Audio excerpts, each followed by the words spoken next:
एक चीता 100 जड़ी बूटियों का एक शरबत लेकर आता है। अब वक्त आ गया है उसकी तबाही का। मेरे अंदर लगी हुई सालों की आग अब उससे बदला लेकर ही पूरी होगी। चीता उस जादुई शरबत को पीने लगता है और उसे पीते पीते एक वो बहुत बड़ी जिसामत वाला चीता बन जाता है और सिम्बा के जंगल पहुंचता है।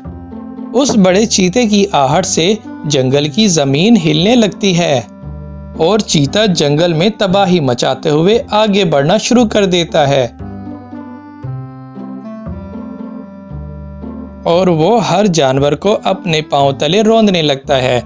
तभी एक बकरी पीछे से छुपकर उसे देख रही थी और बकरी इतना डर गई कि वो उल्टे पांव वापस चल पड़ी और खामोशी से सिम्बा के गार पहुंच गई। सिम्बा महाराज, वो लौट आया है। अब हम नहीं बच पाएंगे। वो आम चीते से एक बड़ा चीता बन गया है। छोटे जानवरों को कुचल कुचल के मार दिया है। आखिर चीता क्यों एक तूफान बनकर सिम्बा के जंगल पर बरसा? दरअसल आज से 10 साल पहले सिम्बा और शेरनी जंगल पर राज करते थे। बहुत सालों के बाद उनके यहाँ एक सफेद शेर का जन्म हुआ। सिम्बा और शेरनी की जिंदगी में जैसे खुशी की लहर उठी और उन्हें जंगल का एक नया वारिस मिल गया था। वो बहुत खुश थे। तभी एक भालू बहुत तेजी से दौड़ता हुआ आया। महाराज, हमें सफेद शेर को 10 सालों तक छुपा कर रखना होगा। भालू, ये तुम कैसी बातें कर रहे हो? हमें सफेद शेर को किससे बचा कर रखना होगा? महाराज, सफेद शेर कोई आम शेर नहीं है। रात मैंने अपने ख्वाब में देखा। सफेद शेर के अंदर जादुई ताकतें हैं जो पूरे 10 साल बाद काम करेंगी। और मैंने ख्वाब में ये भी देखा कि कोई चीता सफेद शेर को मारकर खाना चाहता है। चीते का मानना है अगर वो सफेद शेर का खून पिएगा तो वो कभी बूढ़ा नहीं होगा। भालू, ख्वाब सच नहीं हुआ करते और मुझे इन ख्वाबों पर बिल्कुल भी यकीन नहीं है। सिम्बा भालू को ये कहकर भेज देता है, लेकिन भालू ने भी सोच लिया था कि वो आज से सफेद शेर पर नजर रखेगा ताकि उसे कोई नुकसान ना पहुंचा सके। एक दिन शेरनी सफेद शेर को लेकर जंगल से गुजर रही थी तो तभी 3 खतरनाक चीते वहां दौड़कर आए। शेरनी और सफेद शेर को उन्होंने घेर लिया। अब तुम बचकर कहाँ जाओगी? अब तो कोई रास्ता भी नहीं बचा। बुज़दिल हो तुम सब। पीछे से वार करने वाला बुज़दिल होता है। हमारे सामने खड़े होकर हमें ही बुज़दिल बता रही हो। सभी चीते मिलकर शेरनी और उसके बेटे पर वार करने लगते हैं। तभी एक और चीता आकर उनकी जान बचा लेता है और वो तीनों चीतों को वहां से भगा देता है। तभी सिम्बा भी वहां आ पहुंचता है। फिर शेरनी जो कुछ वहां पर हुआ वो सिम्बा को बताती है। चीते, तुम्हारा बहुत बहुत शुक्रिया।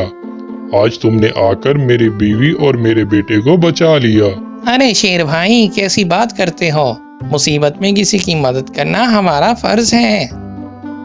तुम्हारा बहुत बहुत शुक्रिया चीते, और आज तुम मेरे साथ मेरे जंगल में रुको। सिम्बा चीते को अपने जंगल में ले जाता है और उसकी बहुत खातिरदारी करता है। अब चीता जंगल में सिम्बा का साथ देने लगता है और आहिस्ता आहिस्ता उन दोनों में दोस्ती गहरी हो जाती है। एक बार सिम्बा चीते से बोला, चीते, तुम जंगल में हर काम में मेरी मदद कर रहे हो और मुझे जंगल में एक मुहाफिज की जरूरत भी है। आज से तुम हमेशा मेरे साथ मेरे मुहाफिज बन के रहोगे। ये तो आपका बड़ापन है महाराज, जो आप मुझे अपना मुहाफिज बना रहे हैं। एक बार सिम्बा अपनी बीवी के साथ बाहर जाता है। चीते, हम थोड़ी देर के लिए जंगल से बाहर जा रहे हैं। तुम सफेद शेर का ख्याल रखना। फिक्र न करें महाराज, आप आराम से जाएं। फिर सिम्बा और शेरनी वहाँ से चले जाते हैं। अब तक मेरा प्लान कामयाब रहा। यही मौका है सफेद शेर को मारकर इसका खून पीने का, और इसका खून पीकर मैं कभी बूढ़ा नहीं होऊंगा। फिर चीता सफेद शेर पर हमला करने लगता है, लेकिन तभी भालू वहाँ पर आ पहुँचता है और चीते को नीचे गिरा देता है। मैं तुझ पर नजर रखे हुए हूँ और मैं तुझे अपने मकसद में कामयाब नहीं होने दूंगा। फिर भालू चीते को एक बहुत बड़े पिंजरे में कैद कर देते हैं कुछ वक्त बाद सिम्बा और शेरनी जंगल वापस लौटते हैं। सिम्बा अपने मुहाफिज को यूं कैद देखकर बहुत भड़कने लगता है। मेरे दोस्त चीते को कैद करने की किसकी हिम्मत हुई? फिर भालू वहाँ पर आता है और बोलता है, अगर मैं वक्त पर यहाँ ना आता तो सफेद शेर को हमने खो दिया होता महाराज, और ये चीता सफेद शेर को मार रहा था। मेरा ख्वाब सच निकला और चीते ने ही उन 3 चीतों को शेरनी और सफेद शेर को मारने के लिए भेजा था, ताकि वो उन दोनों को बचाकर आपका यकीन जीत सके महाराज। ये शुरू से ही चाल चल रहा है महाराज, ताकि सफेद शेर का खून पीकर ये हमेशा के लिए जवान रह सके। सिम्बा गुस्से से चीते पर टूट पड़ता है, लेकिन चीता वहाँ से भाग जाता है। तूने मेरी बेइज्जती करके अच्छा नहीं किया, तुझे इसका बदला चुकाना होगा।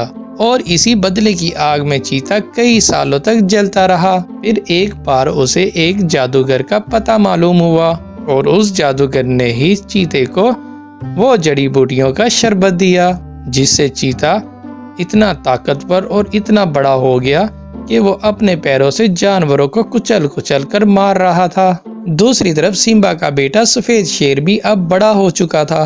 इस चीते का खात्मा भी मेरे बेटे के हाथ ही लिखा है।